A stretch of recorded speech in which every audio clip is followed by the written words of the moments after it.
Hey guys, welcome back to the series, and today we're tying up a couple loose ends in the series before we make that advance to the NBA, or trying to get drafted, I should say. Speaking of the draft, I'm projected to be around pick 16 through 20. That's about the where I'm being engaged right now for my draft position. And with the college career I have, it might seem a little low, but keep in mind I'm also one of the smallest players in the draft. And I'm not as much as a gifted athlete as some of the other guys in my draft position, so I think 16 through 20 is fair. Don't think I'll be in the lottery, but Deshaun, on the other hand, he's projected to be at least like a top 10 pick, and he's a former 5-star recruit, averaging 18 points per game in this season, going to the NBA, so that's fair. Right now we're taking a look at my totals for my college career. And the one stat that sticks out, of course, is my 10.4 assists per game. That's probably what's really carrying my draft stock, I guess you could say, because I need to develop more of an offensive game. Deshaun with that 17.3 points per game, that 1.5 steals per game, and leading the Big 12 this year in three-point percentage with around 47%. He's punched his ticket to be a top 10 pick. But before we move on, let's take a look at all the awards in the NCAA this year. Chris Kennedy, big man from Washington, he'll take home the Player of the Year. Mid-major player of the year is a point guard from Weber State, following in the footsteps of Damian Lillard. And to be honest, I was a little disappointed to see that Shaka Smart did not win NCAA Coach of the Year. That actually went to Tom Izzo, the coach that we beat in the national championship game, so that's a little disappointing. But you'll see Shaka Smart win some hardware later on. But moving on, we have Angelo Ames, the Defensive Player of the Year, averaging 1.5 steals and blocks per game this year for Duke. A little surprised they gave it to Ames, considering that Duke had a pretty disappointing run there in the, only making it to the round of 32. Big Man of the Year goes to Chris Kennedy, so he's definitely a decorated player this year. But time for the first team All-American, and at the top of that list, running the show, you got the point guard from Texas, number 23, myself leading the way. And then we've also got some guys that we've seen before. We got Cam Graves on this list, Ashton Womack. It's hard for Deshaun to compete with somebody like Cam Graves, considering Graves is the only decent player on Kansas State, so everything goes through him. But Deshaun would grace the second team All-American, so Deshaun wasn't totally snubbed. But now let's go deeper into the Big 12 Conference itself. First team, you got myself running the point guard spot. Deshaun would also be second team All-Conference in the Big 12 too. Cam Graves beats him out. But I'm sure if the roles were switched between Graves and Deshaun, then their awards would be switched as well. And I was pretty surprised to learn that Mitchell Drew still made second team All-Conference despite missing most of the second half of the year. And we'll get back to Mitchell Drew in 1 second. Because in the meantime, we have to wrap up the rookie seasons of Ferran and Donovan. Miami put Ferran at the 2-guard position all year, and it's a little bit different because at Arizona he played the point, but he's learning from Dwayne Wade and some of his last seasons. He's really soaking up all the knowledge he can, averaging 17 points per game on one of the most impressive three-point shooting clips I've seen in the NBA this year, around 43%. Donovan's averaging a double-double right now, putting up well-rounded marks in every category. And despite that Rookie of the Year battle between those two, they played a lot of ball, not just against each other, but with each other, as they competed in the Rising Stars Showcase. They both had respectable games, leading the USA over the world and showcasing just how bright of futures they have in this league. Donovan and Ferran combined for 19 points and looked very solid overall, but we have to wrap up the rest of the NBA regular season now. Last time we checked in with Miami and Portland, they were both fringe playoff teams, so we'll see how that turned out for them. Miami would miss out on the playoffs. And you might be asking, why did Miami drop off so much? Weren't they like a 500 team last time we looked? Well, we'll get to why that is in a second. Portland barely made the playoffs as an 8th seed, and they'll play the Warriors in the first round. But for the big reveal, Donovan does make it out with the Rookie of the Year voting. A lot like Donovan Mitchell and Ben Simmons a couple years ago, there's plenty of people saying Ferran should have won it, Donovan did win it, but the reason for that is Ferran did tear his Achilles in the second half of the year. That's part of the reason why Miami finished so poorly. And this should go as just a little disclaimer that in this series, anything can happen. I might throw in a twist here or there for the story, but anything can happen. I'm letting 2K decide all of this. I was very surprised to see that Ferran actually suffered an injury like that, and it's a shame, but it goes like my player can tear his ACL a game into the year and, you know, have injury problems his whole career. I mean, who knows, man? So that's really why I'm excited to do this series. We all know how unpredictable the sim engine is in 2K, so I mean, it's basically just rolling the dice to see how we all turn out in our NBA careers. So that's what I'm really excited to see. But going back to the UT campus before me and Deshaun left for Chicago, let's check in on Mitchell Drew, as it's been about 6 or 7 months since his accident. He's got that brace on his knee, you see, from the car accident, and he's finally started to be able to have movement in it. And he's finally starting to work out, as he's still got the NBA dream. Here he is working out in the UT facility. You see on this plant coming up right here, he's still having trouble putting weight on that knee sometimes. A little bit shaky here and there, but he's telling me that he wants to make this dream happen. That car accident taught him a lot of lessons on how that he needs to avoid all the college temptations that go on. Stray away from the parties, the distractions, and get back in the gym and take a page out of my book, as this is his last attempt to try to make the league. He still has a year of eligibility left at Texas, so the sky's the limit. And before I left, I decided to take one last look at my trophy case. I packed up my dorm room and I took these trophies with me to Chicago just for a little added motivation.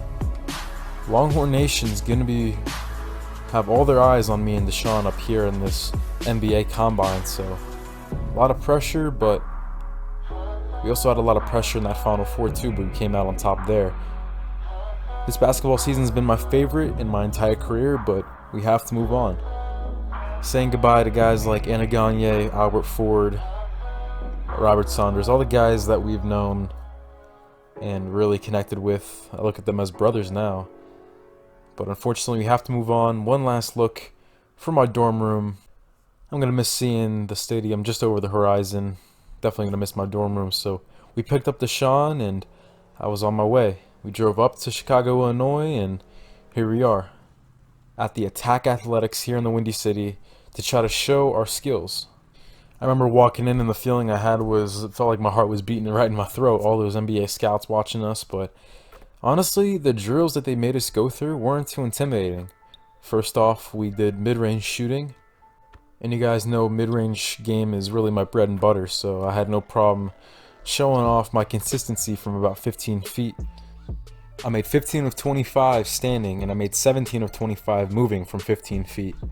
Then shortly after, I made 16 standing from the college three, and then I made 18 moving from college three, so those all check out as some of the top in the point guard class.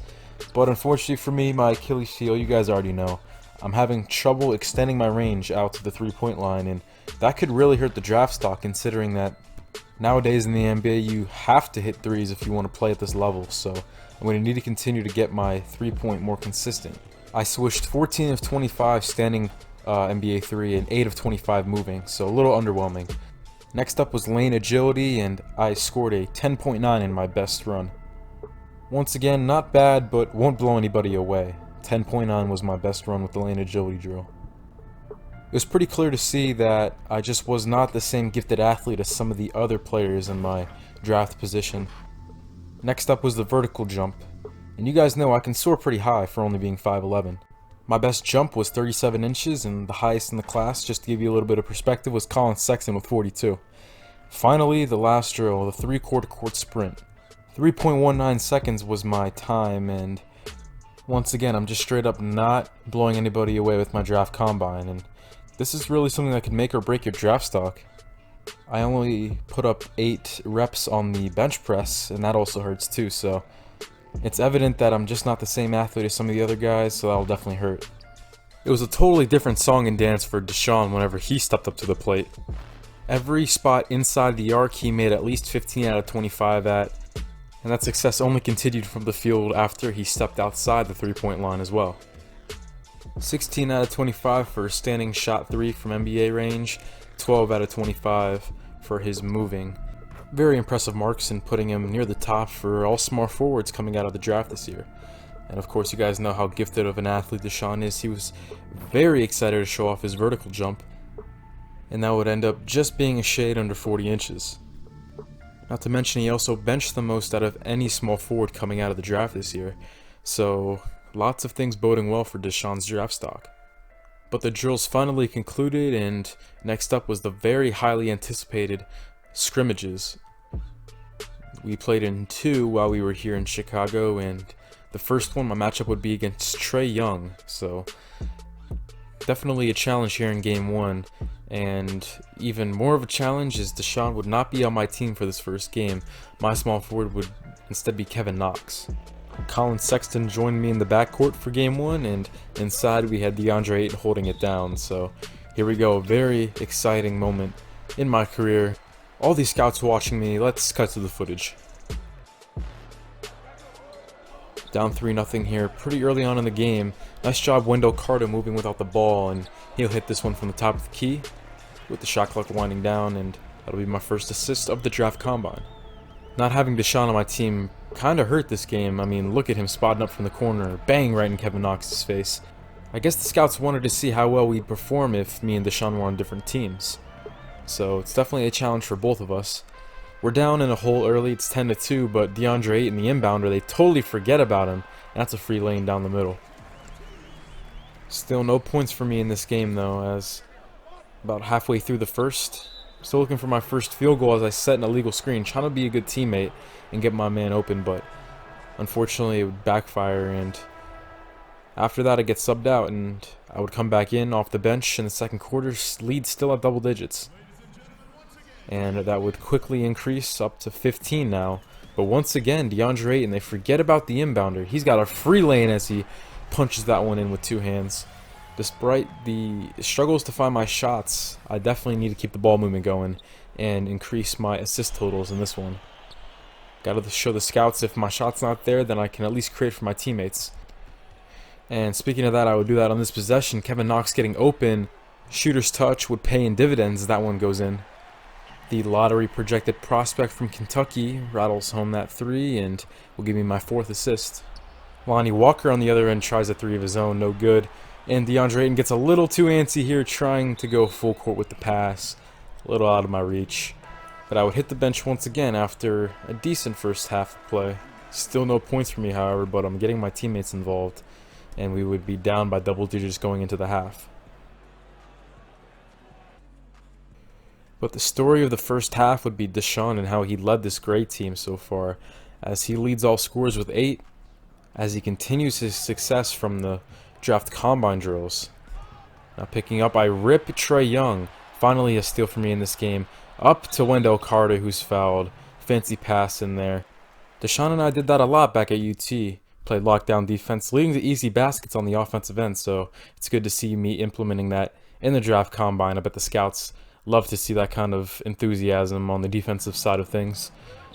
Now we're in the 4th quarter. Lonnie Walker trying another 3. This one would rattle out. Board by Knox, and we're off to the races. As I find Ayton going down the lane as he punishes the rim, throwing that one down on the head of Robert Williams. Ayton and I definitely showing off some chemistry here in this first draft combine game, as most of my assists have gone to him. Another stop on defense, leads down to 6, driving all the way. I get fouled, and I'll be able to show you my new free throw routine. Remember back in Texas, I spun the ball, 3 dribbles and shot, and I shot well from the free throw line in my career, about 83%, but now I add a little practice of my form before my 3 dribbles, and it's been paying off. I've started that this off season, and I've barely missed, so I think it was time for a change, and it's seeming to work out well so far. Once again, I kept the 3 dribbles, just added a little repetition of my form before I shoot, and it's been paying off, so I think I'll keep it. Lead is to 7 now, 5.5 left to go in the game. Trae Young, not the most defensive-minded player, as I get him up in the air, and I take it all the way on him. That's a beautiful up and under move. I did that plenty at UT, using ball fakes to my advantage, and I'm doing it here too. But unfortunately for the white team, it was just a little too late for us to get back in the game. You see Colin Sexton draining that one from the corner, but just too little too late for us in this one. Overall, an up and down game, really, for myself at least. Deshaun, on the other hand, though, might have been the best player on the floor, so his draft stock continues to climb. Definitely a lot to think about from this game on my side of things. Very shaky shooting. I played decent defense on Trae Young. He didn't shoot a high percentage on me, but he did get a couple shots that I kind of regret not playing better defense on that he made. I really can't have performances like this in games as important as a draft combine game because you guys know I didn't play the best, or I didn't perform the best in the drills. So I can't afford to have bad performances here in the draft combine games. But the very next day, I was ecstatic to see that DeAndre Ayton would stay on the roster with me. And joining the white team would be Trae Young and Deshaun Christian. They mixed and matched the rosters a little bit, so I was very happy to see that. So a lot of star-studded talent joining the white team for game 2. No way we should lose this game. As let's jump right into the highlights. In the first possession, you guys see who I'm matched up with. Shai Gilgeous-Alexander, who has about 6 to 7 inches on me height-wise, so definitely going to be a tough matchup, but I do force a miss there. Impressive for sure, and it leads to assist on the other end up to Wendell Carter Jr., who puts in the layup. Knotted up at 2, and I'm not scared. I take it right at him. Another floater. I had one over Trae Young in the first game, and now I got one over the 6'6" Shai Gilgeous-Alexander. Last game, it wasn't until the fourth quarter where I scored my first points, so I decided to let it be known that I'm here to not just pass the ball, but make my bread and butter scoring as well. Screen for Deshaun, no good on the jump shot. Here comes the gray team, open in the corners, Knox, no good. And DeAndre Ayton fighting for the rebound, knocks it out of bounds, and with that, I'd get subbed out.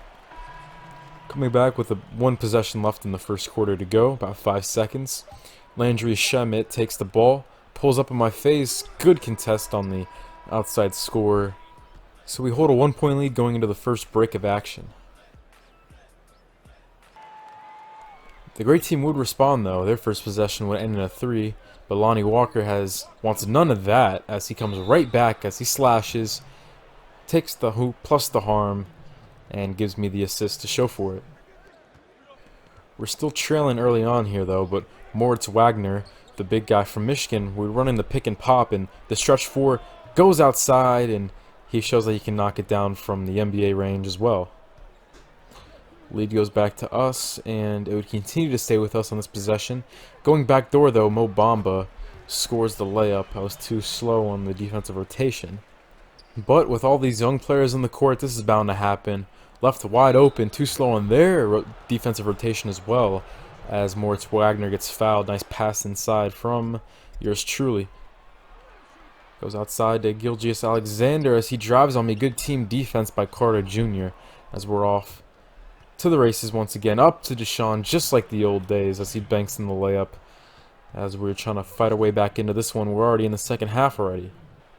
As we're still fighting with the great team for superiority in this game.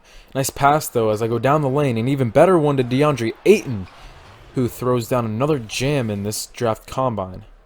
DeAndre and I have had great chemistry the entire way through this combine, and honestly, if I was to get drafted by the Suns, I wouldn't mind that too much. Christian at the top of the key now, shot clock winding down as he flicks it up with not much time remaining, but he gets to go. Deshaun not having the best shooting night in this one, but he's playing great defense on Kevin Knox. He's passing the ball well, and overall just showing that he can impact the game in other ways. High pick and roll, a little awkward between me and Ayton, but it still frees him up. We still have that connection as we finally have a little bit of a run going on here. 10-2 now as the lead increases to 5, but just like that, fourth quarter time, and Gray takes the lead once again, but I'm open. But instead, I give it up to Ayton, who hesitates again for some reason, but he still puts in the layup, thank goodness. I was going to be a little mad if Ayton didn't shoot that, but I pass up my good shot to get an even better shot inside for DeAndre Ayton. Now Deshaun runs the pick and roll. He'll step it back. Gets hit pretty hard on this drive to the basket, but they weren't really calling much in the draft combine. So instead, I take it in my own hands. Drab step, go into the lane, leaving Colin Sexton in the dust. That'll be an N1 for your boy. Especially in my sophomore year at Texas, I really started to come around in terms of finishing through contact, and I'm showing that right here, getting the N1 over Marvin Bagley. And once again, feeling really good with my new free throw routine as I would continue to be perfect here in the combine from the free throw line. Bang that one home as well. We're trying to hold on here. 5.5 left. Bagley, no good. 4-point game. Trae Young up the left sideline. Finds me all the way in the corner for my patented mid-range jump shot. As I put in another one here in the fourth quarter. As it's really where I've gotten all my scoring so far in the Combine is the fourth quarters of these Combine games. But Deshaun goes to the rim. Finally gets a call and he puts in his own and one. We're stepping up here, leading this white team to the victory. I was very excited to see my hometown friend get that and one to go as he steps to the line. I'm a perfect 3 for 3 in the showcase. Let's see if he can be a perfect percentage from the line himself, and he is. Deshaun impressing, turning some heads here. Not much time left here in Chicago, so I want to make sure I get a few more highlight plays before I get out of here, taking this one all the way on Marvin Bagley, and I'll put in another layup. Shooting a very good percentage here in the second game, really making up for that offensive drought I put up in the first game. And eventually, more free throws came from me. Great team began to foul to see if they could maybe make a chance at a comeback. But there's one way to quiet those hopes, and that's to knock down 2 of 2 here, as that would make it a 3-possession game, and I would knock down 2 of 2 from the line there. Deshaun and I leading the white team to the victory. Naturally, I'm a lot happier with this performance than my performance in the first game, and it's good to leave off the draft combine in Chicago, Illinois with a high note, I guess you could say. I had a good game. Deshaun only 4 of 15 from the field, but he had a great first game, and in this one he held Kevin Knox to only 1 for 12 shooting, so definitely a great performance for him in the end. A couple weeks passed, and it's time to find out what teams we're going to be starting our NBA careers with. About a year ago, Donovan got drafted by Portland, and Ferran got drafted by Miami, so it's time for us to go through the NBA draft circuit and see where we're going to start our NBA careers, me and Deshaun. Number 1 overall, DeAndre Ayton goes to Phoenix. No surprises there. They've kind of lacked a big man inside ever since Amari Stoudemire left. Now here comes Marvin Bagley going to Sacramento in the 2nd pick of the draft. Up next we have the Atlanta Hawks and the Grizzlies, and the Mavericks picking 5th. ATL on the clock, and they decide to pull the trigger on the Slovenian sensation Luka Doncic. Of course, you guys know he would later be traded to Dallas, but at this point it seemed like Atlanta had made a great pick, but instead they go with Trae Young. But up next, Memphis seems like a perfect place for Deshaun to go. Will the Grizzlies pull the trigger? No, they go with Jaren Jackson Jr. from Michigan State. He had a great combine. Some scouts actually view him as a better overall big than DeAndre Ayton, but coming up next is Dallas. And that'd be a very interesting place for Deshaun to go. I mean, Doncic and Deshaun Christian, who's going to stop that? Especially with Kristaps coming to Dallas. And they pull the trigger on the 6'8" small forward from Texas. Not really sure why it says Albany State. It glitched. I put it at Texas, but you guys already know he's from UT. Deshaun staying in Texas to continue his basketball career. After playing his college ball at UT, now he's headed to Dallas, where we had a lot of fun times as a team. As you all know, the Big 12 tournament's held in Dallas, so Deshaun, if he wants to feel at home, this is a great team to go to start his NBA career. Here in the American Airlines Center, he's going to basically form a future Big 3 with him, Kristaps getting healthy soon, and of course Luka Doncic getting traded to Dallas in exchange for Trae Young. I mean, this is a great pick for all sides of the equation. I think Vince Carter is a very good NBA comparison for Deshaun. Maybe he's got some Kevin Durant to his game too, but overall, this is a great pick by Dallas, joining him up with Doncic and Kristaps. A team like that will be very fun to watch over the coming years. Now we gotta move on with the NBA draft. Next would be Cleveland taking Colin Sexton, a guy who's a real hustle player and epitomizes the city of Cleveland with his style of play, so he'll definitely be a fan favorite there. Next up's my favorite team, but they don't decide to roll the dice on me. They go with Kevin Knox, who had a pretty underwhelming NBA combine, and that was mostly because of Deshaun playing wonderful defense on him. The next picks we're going to be highlighting are 3 Clippers picks, back to back that are up next. Now, LA would be a great fit for me, but with the first of those trio of picks, they take Shai Gilgeous-Alexander. and with those second and third picks, they would take wings. So, of course, with the first pick being a point guard, it was a long shot that they would pick another guard and myself. So, moving on, the Denver Nuggets. That'd be a nice place for me to go. One of the brightest young teams in the NBA, but they roll the dice with Michael Porter Jr. He's a point forward and plays a similar game as me, but unfortunately, they don't go with me. They go with MPJ out of Missouri. Next pick on the clock, though, Milwaukee with the 17th pick. And they need a point guard. Bledsoe won't be the long-term option there, but they take Villanova's savior, Dante DiVincenzo, who had that brilliant Final Four.